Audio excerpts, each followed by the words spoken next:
First, open ABCproxy on your desktop. This section can be filtered based on conditions.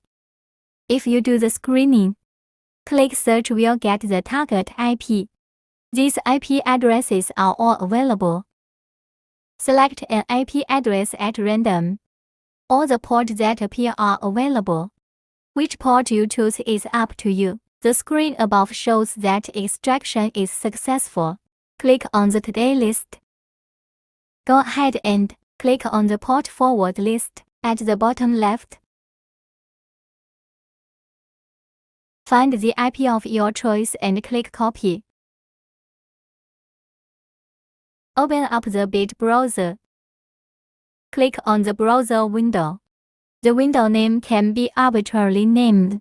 For example, fill in ABC. Select Facebook as the account platform. Here, select SOX 5. Enter the IP address here. Enter the port number in the following position. Click Test to display the country region. Click OK. A new window has been created. Click Open Window. Now the window loads successfully.